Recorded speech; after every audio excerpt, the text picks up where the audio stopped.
What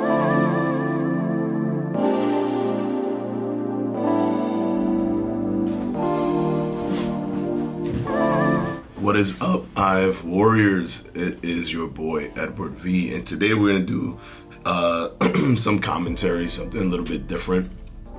Still pardon my voice, as I did lose my voice recently. It is coming back little by little, but I do apologize if you hear any cracks or anything kind of off with my voice. If you were wondering, just like the last video, I'm still gaining it back. I want to talk about the adaptation of intermittent fasting within athletes. When it comes to these kind of anecdotes, you don't want to look at it in a vacuum. You want to see many different, people speaking about these things, people that compete at a high level. So I wanted to talk about George St-Pierre specifically, as he just had a podcast interview with Joe Rogan.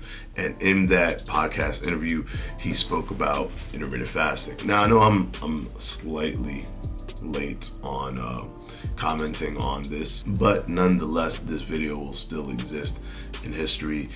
So if anyone ever sees that video in the past and comes and sees this video in the past, they can see my commentary on it. One thing I want to point out is that there's always people that are out here being skeptic or just trying to push against intermittent fasting. So they'll say things like, oh yeah, right, how do you know he's telling the truth? Or how do you know he's not lying? Usually when someone is going to lie about something, normally there's a financial angle. There's something that they can bounce that info to benefit them financially.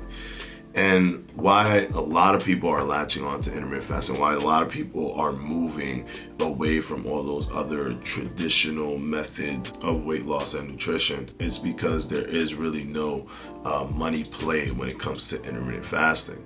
There really isn't. They're very seldom, few and far between. Many people have tried, not anything has really latched on. So when someone speaks about intermittent fasting and that it changed their lives and that it made things better for them, yeah, of course, take anything anyone says, with a grain of salt, because you never know what's going on. But it's less likely that they are pretending that intermittent fasting is working for them when there isn't really a financial gain to pretending that intermittent fasting is working for you. If anything, pretending that these other special workout programs that you created or this and that is the thing that works instead is actually much more financially viable than pretending that intermittent fasting works for you. So now that we got that out the way, because obviously, he didn't present any data, he didn't do anything like that, but what he did do was very interesting. And the reason I want to talk about athletes is because that is one of the highest extremes that we can look at. And with intermittent fasting, a lot of people have fears. A lot of people have fears because of stigmas of fasting. Just the word fasting brings chills down a lot of people's spines, especially those who are used to eating 6 meals a day, for example. For years, we've been told you gotta eat so much because you might lose your muscle. So now to reverse that entire, thought process, that entire, philosophy, and say, well, no, you can eat way less than what you've been eating, and you still wouldn't lose muscle that you've gained. People are scared of things like that. So the good thing about someone like George St-Pierre is that, one, they have financial resources. Two, they compete at high levels. In terms of energy exertion, he's one of those people that can take it to the absolute extreme, as he, fights world-class fighters and stuff like that in the UFC. It allows him to give, the common man a great barometer to say, well, if he's constantly exerting energy, if he's doing all this stuff and it's working for him in terms of energy and stuff like that, then why not for me?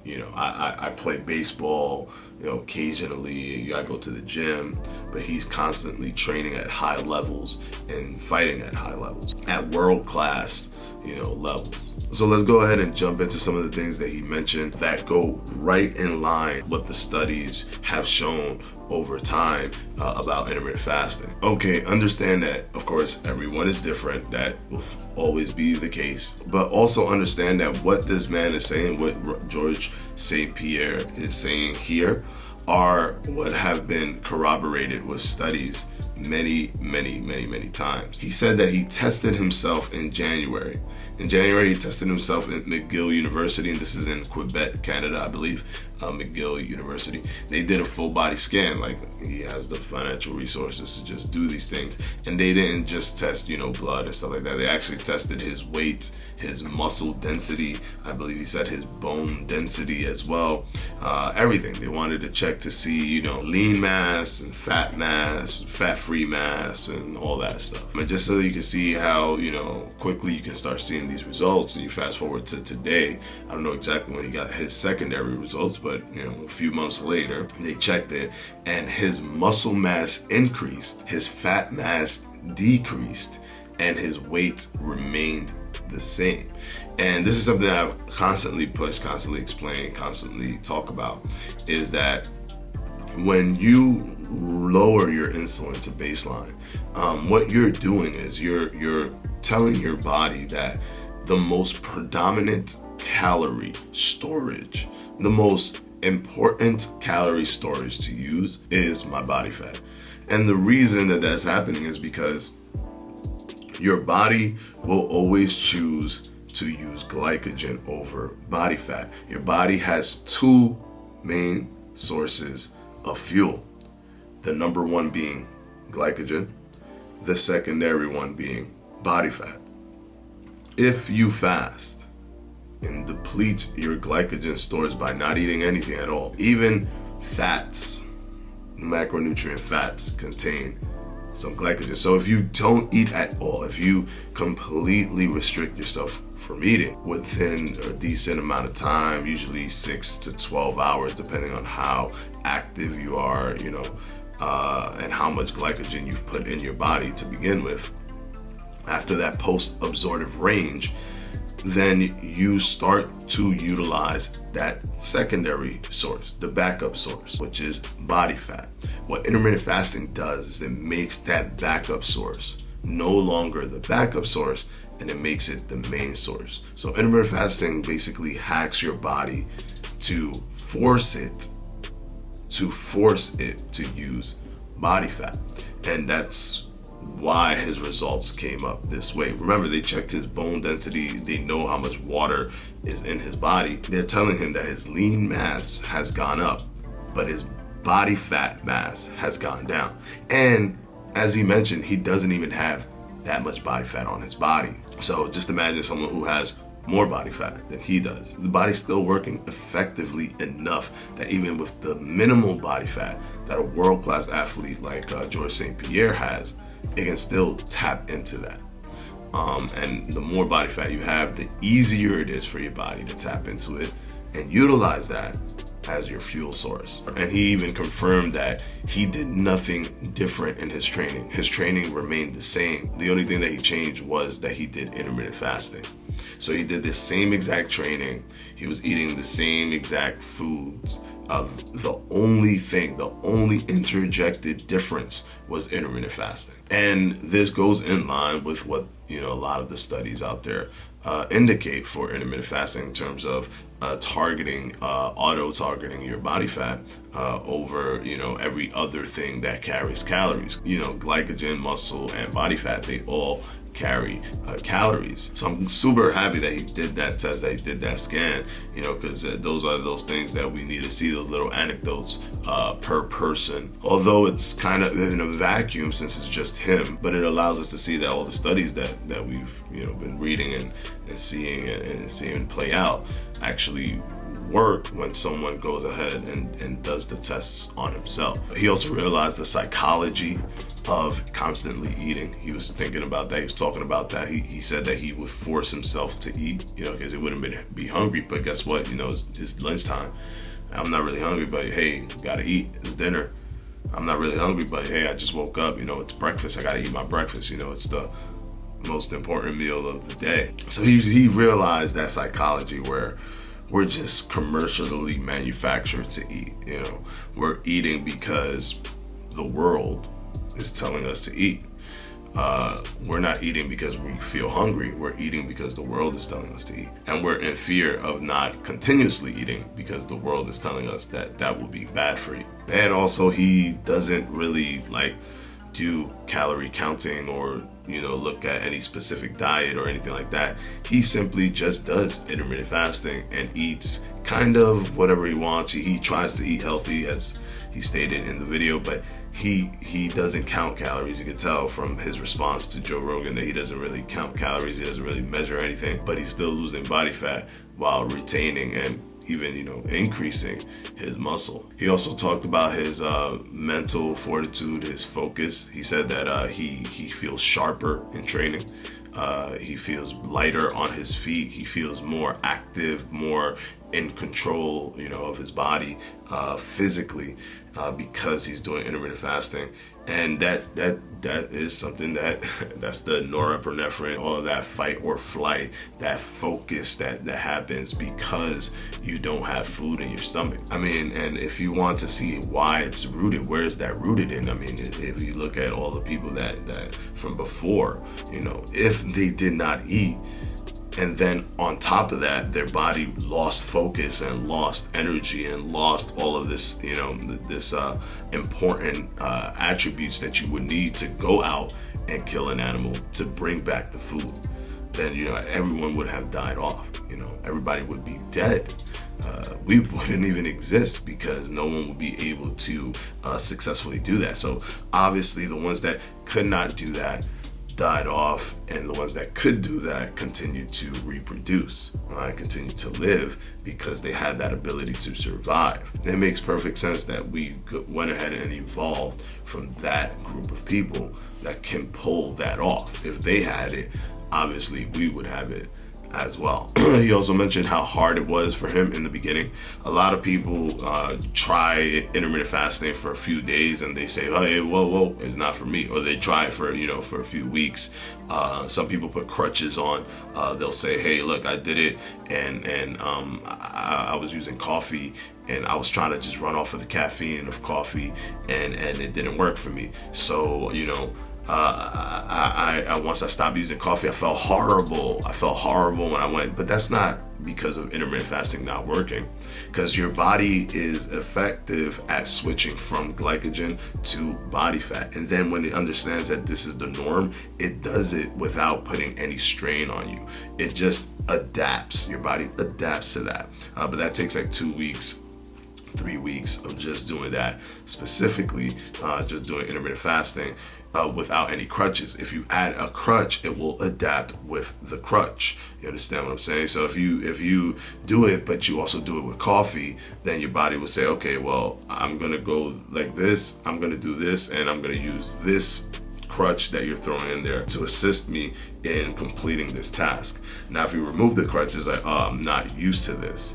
So you got to give it time to adjust. Once you give it time to adjust, you'll be able to do anything, any workout, any, you know, whatever, 100% fasted. You know, you don't need the carbs, the glycogen to people say they need carbs, but the thing is that instead of using carbs, you can use body fat. You have two fuel sources that work just as efficiently. But why wouldn't you want to use body fat when you really technically don't even want the body fat on your body to begin with? It's a win-win. You give yourself energy using the body fat that you don't want to use. And just to close it out, you know, George St-Pierre, he does intense training. Olympic lifting, gymnastics is one of the things that he mentioned. We know that his training is brutal. You know, he does training camps. He fights on a world-class level. We know that these things are true. And my goal is always to create the biggest platform for intermittent fasting where it not only motivates you to continue to do intermittent fasting, but it allows you to use evidence-based, you know, information and anecdotes like this, so that you can point at it and say, okay, well, you know, like for example, George St. Pierre, if he can go ahead and include this in his entire spectrum of what he has to do, why not me? Why can I not, you know, use intermittent fasting as a means to reach my goal When people like George St-Pierre, who are training rigorously, who are constantly, putting in, exerting so much energy, fighting on a world-class level where they have to not just exert energy, but they have to be extremely sharp, extremely focused. If they are able to do it, why can I not do it? You know what I mean? And yes, everyone's different, everybody's different, but what he's saying is in line with what the studies have been saying. More than likely, you're going to start feeling these same effects that he's feeling. Don't let the years and years and years of being misinformed about nutrition, and how to eat and what to eat and what to do, to make you psychologically keep you from doing something that's as beneficial as intermittent fasting. All right, guys, that said, I just wanted to do a little commentary on the Joe Rogan podcast episode that involved George St-Pierre talking so beautifully about intermittent fasting. It just put a smile on my face. I want to thank everybody who sent me that video. I didn't even know that video was out until somebody sent it to me, and I clicked on the link. I looked at it and I was like, wow, this is cool, this is awesome, because it's what he's saying is what the studies have said has happened to large groups of people. And he has the financial resources to scan his body and check all these things and do all these things at the drop of a hat. And to ensure that he was doing the right thing, he's a world-class athlete, so he has to make sure that these things are working. He went ahead and tested himself in January and then tested himself again, and the results were magnificent for him. Just give it a shot. If you've been on the fence, hopefully something like this can give you that push or that confidence to go ahead and try it. And then make the decision for yourself after about 3 weeks of doing pure intermittent fasting. Try to do pure intermittent fasting without any coffee, without any crutch, without anything. Just pure, not even apple cider vinegar or anything like that. Just pure intermittent fasting with just water when you're fasting, and see how you feel after 3 weeks. So that's it, guys. I want to thank my patrons from my Patreon. I'm going to put their names right up here.